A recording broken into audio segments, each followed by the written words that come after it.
Good evening everyone. कैसे हैं सभी? उम्मीद है सभी बहुत अच्छे होंगे। तो जैसा कि आप सभी को पता है कि 10th क्लास का जो रिजल्ट है फर्स्ट टर्म का वो आ चुका है और प्लस टू क्लास का भी रिजल्ट दो तीन दिन पहले आ गया था। आज है 11th फरवरी। और आपका रिजल्ट 10th क्लास की बात कर रहा हूँ तो आपका रिजल्ट पिछले कल 10 को आ चुका है। तो बहुत सारे बच्चों को कन्फ्यूजन है कि वेटेज मार्क्स क्या होते हैं। ठीक है, आपने रिजल्ट तो देख लिया होगा, लेकिन यहाँ पे आपको मैं बताऊंगा कि वेटेज मार्क्स का क्या मतलब है। ठीक है, जो वेटेज मार्क्स निकाले गए हैं वो कितने में से ये बता रहा है। ठीक है, क्या 40 में से बता रहा है, 50 में से या 30 में से। ठीक है, उसको डिस्कस करेंगे थोड़ा सा, क्योंकि बहुत सारे बच्चों का कन्फ्यूजन था कि ये वेटेज मार्क्स कितने में से हैं। ठीक है, तो डिस्कस करेंगे सब कुछ कि फर्स्ट टर्म में से आपको कितने मार्क्स मिलेंगे और सेकंड टर्म में से कितने मिलेंगे, असेसमेंट कितनी होगी, सब कुछ डिस्कस करने वाले हैं। तो सबसे पहले तो मैं आपको बता देता हूँ कि अगर आपने रिजल्ट नहीं चेक किया है तो आप रिजल्ट यहाँ से चेक कर सकते हैं। पहले मैं यहाँ पे आप अपने मोबाइल से भी चेक कर सकते हैं। तो मैं पहले यहाँ पे गूगल क्रोम को ओपन कर रहा हूँ। तो ये कुछ इस तरह से ओपन होने वाला है, देखिए यहाँ पे।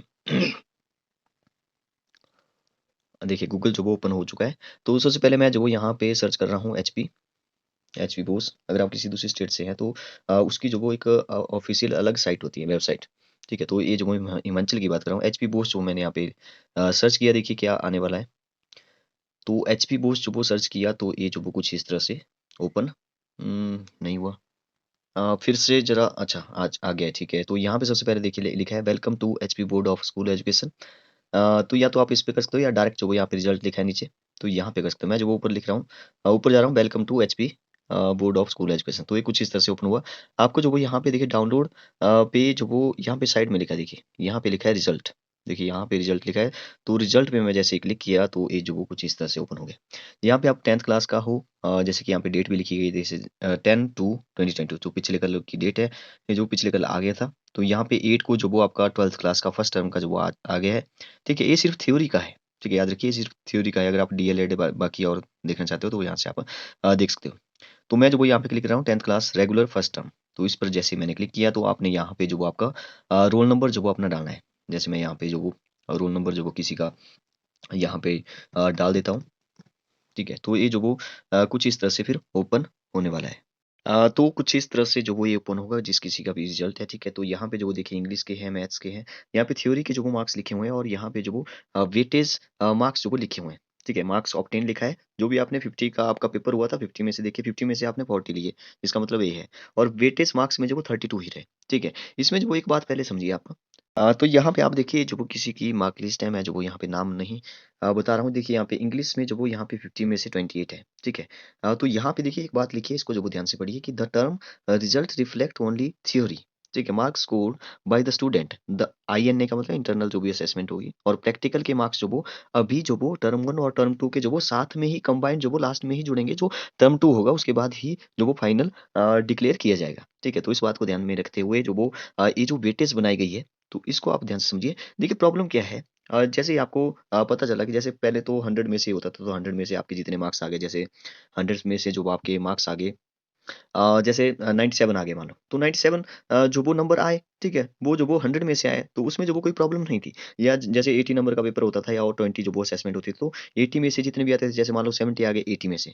अब 20 में से मान लो 15 वो असेसमेंट दे दी, तो 85 टोटल मार्क्स बन गए, उसमें कोई प्रॉब्लम नहीं थी। लेकिन यहाँ पे अब की बार प्रॉब्लम ये है कि टर्म 1 और टर्म 2 के आपके पेपर हो रहे हैं। ठीक है, टर्म 1 और टर्म 2, ठीक है, 2 सेक्शन हो गए। ठीक है, टर्म 1 और टर्म 2। तो टर्म 1 की वेटेज है वो 50% है और टर्म 2 की वेटेज भी 50% है।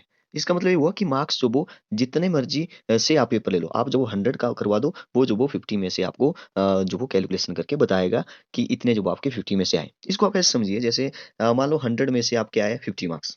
ठीक है, तो अगर मैं ऐसा बोलूँ कि 50 में से 25 आया, तो बात तो एक ही है, मतलब कि हाफ नंबर आया। जैसे मैं फिर से बोल रहा हूँ, 100 में से आपके 50 मार्क्स आए, तो इसका सीधा सा मतलब है कि अगर मैं 50 में से देखूं तो 50 में से 25 आए। ठीक है, तो आई होप आप समझ रहे हैं। तो ये मैंने 50 की वेटेज निकाली 25।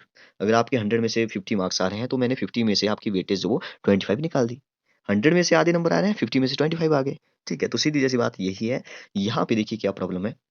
आपको बोला गया था कि आपके भी जैसे 50-50 नंबर का होगा। ठीक है, 50 नंबर आपको टर्म 2 में मिलेंगे और 50 नंबर आपको टर्म 1 और टर्म 2 दोनों से 50-50 मिलेंगे। अब देखिए प्रॉब्लम ये थी यहाँ पे कि आपका पेपर हो गया 50 मार्क्स का, आपका पेपर हो गया 50 मार्क्स का। तो मार्क्स मिलेंगे 50 में से, और दूसरा टर्म भी आपको 50 मार्क्स का होगा, ठीक है, चाहे कोई भी पेपर हो, तो उसमें जो 50-50 दोगे तो ये तो हो गए 100। अब जो असेसमेंट बोली, असेसमेंट जो कि 20 मार्क्स की होगी, ठीक है, तो वो भी तो उसमें जुड़ेगी, तो इसका मतलब वो जो 120 में से मिलेंगे फिर आपको नंबर, आपको तो देने चाहिए 100 में से, ठीक है, तो यहाँ पे फिर से प्रॉब्लम आ गई। तो इस प्रॉब्लम को जो वो इन्होंने बोला कि आप क्या करिए, आप 50 में से जो वो 50 का पेपर होगा, ठीक है, लेकिन वेटेज जो वो यहाँ पे आपकी निकाली जाएगी 40 में से, ठीक है, आपकी वेटेज जो वो 40 में से बताई जाएगी। जैसे यहाँ पे आप देख रहे होंगे, यहाँ पे है आपके मार्क्स 50 में से 28, लेकिन अगर 40 में से देखें तो 22 बन रहे हैं, ठीक है, 40 में से आपके 22 मार्क्स आए, इसका सीधा सा मतलब यही है। ये जो वो आपकी वेटेज निकली है 40 में से, क्यों?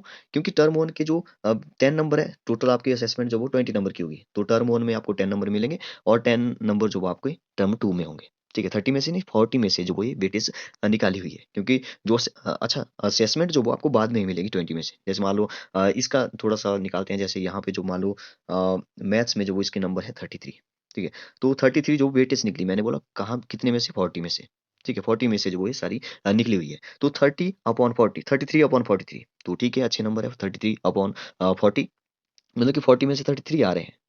सॉरी वेटेज नहीं है, सॉरी सॉरी वेटेज नहीं है, वेटेज तो यहाँ पे है 26, ये तो 50 में से आए, ये तो 50 में से 33 आए, तो 26 कितने में से आए, 40 में से आए, ठीक है, इसका सीधा सा मतलब यही हुआ। तो अब जो वो इन्होंने क्या बोला कि आपको जो 10 नंबर मिलने चाहिए थे यहाँ पे, ये जो 40 में से आए, वो जो आपको लास्ट में ही दिए जाएंगे, ठीक है, और जो 10 नंबर दूसरे टर्म के होंगे, मतलब कि 20 नंबर आपको असेसमेंट में लास्ट में जुड़ेंगे। या आप यहाँ पे देखते हैं जो भी जैसे कंप्यूटर का किसी का होगा, तो उसमें जो वो प्रैक्टिकल के नंबर नहीं जुड़े होंगे, तो वो भी आपको लास्ट में ही मिलेंगे, ठीक है।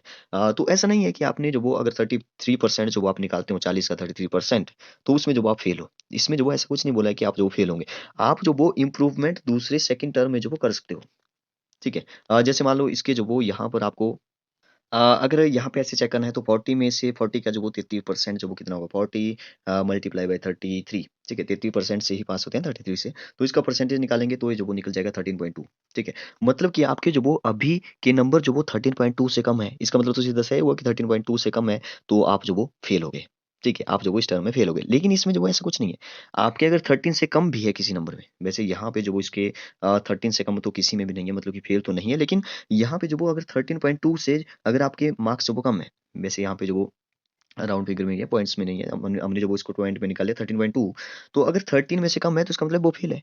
लेकिन अगर वो फेल है, मान लो 11 नंबर है, वेटेज के जो वो 11 नंबर है, तो आप जो फेल नहीं है, आप जो वो उसको टर्म टू में इम्प्रूव करके जो वो कर सकते हो, क्योंकि लास्ट में जो वो आपकी ओवरऑल जब आपको पास हो जाएंगे, तो वहाँ पे जो वो आपके प्रैक्टिकल नंबर और आपकी जो भी आईएनए है, वो जुट कर जो जो भी बनेंगे, उसमें जो आपके टोटल 100 में से 33% बनने चाहिए, ठीक है। तो अभी आपके अगर कम भी मार्क्स है, तो जो वो कोई घबराने की बात नहीं है, आप जो वो टर्म टू में जो वो कड़ी मेहनत करिए, आपको जो वो बाद में जो वो नंबर मतलब कि वो नंबर तो वैसे ही रहेंगे, लेकिन उसमें जो वो आपकी जब टर्म टू में जो वो अच्छे नंबर लेंगे, जैसे मान लो जो आपने यहाँ पे 40 में से जो वो 38 ले लिए, तो अच्छे नंबर है 38 अगर आपने ले लिए, तो वो जो वो एक एवरेज जो वो अच्छी मार्क्स वाली बनेगी आपकी।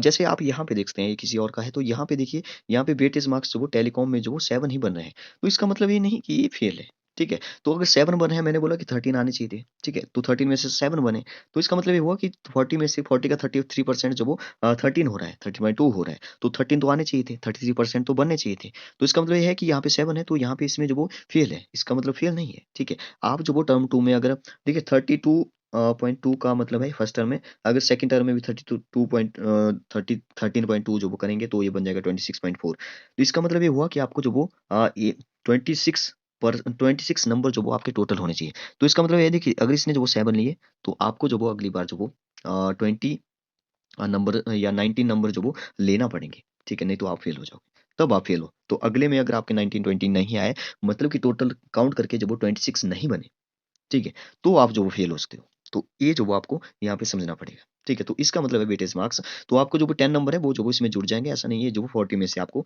दिए हुए हैं, ठीक है, जैसे 50 में से जो आपको यहाँ पे बताया है, ये जो आपको थ्योरी के जो मार्क्स हैं, वो जो वो सिर्फ 40 में से हैं, क्योंकि इसमें जो वो 10 नंबर की वो असेसमेंट भी जुड़ेगी, ठीक है। टर्म टू में भी आपको आपको वैसा ही मिलेगा, लेकिन उसमें जो वो आपको उसका रिजल्ट जो वो कुछ और तरीके से आएगा, क्योंकि उसमें जो वो आपकी असेसमेंट होगी 10 में से 20 में से, ठीक है, वो भी जो वो आपको मिलेगी, या जो भी जैसे टेलीकॉम है, यहाँ पे जो वो इसमें जो वो मैक्सिमम मार्क्स 40 ही थे, ठीक है, तो आपके प्रैक्टिकल के भी नंबर होंगे इसमें शायद, तो वो भी आपके इसमें जुड़ जाएंगे।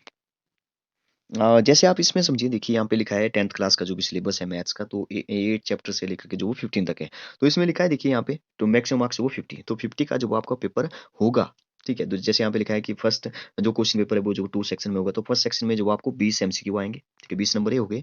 और यहाँ पे जो वो आपको यहाँ पे 3 पार्ट में होगा, एनी 4, तो 2-2 नंबर के, मतलब कि यहाँ पे हो गए 8 मार्क्स, और नेक्स्ट के हैं एनी 4 करने हैं, तो 4 3 जा हो गए 12 यहाँ से हो गए, और यहाँ पे एनी 2 करने हैं, 5 5 के 10 यहाँ पे बन गए, ठीक है? तो यहाँ पे जो वो 20 और यहाँ पे बन रहा है 30, ठीक है? तो 30 और 20 कितना होता है 50। तो यहाँ पे पेपर तो 50 नंबर का हो रहा है, लेकिन आपकी जो वेटेज निकलेगी वो 40 में से निकलेगी, ठीक है? तो आई होप आप समझ गए हैं।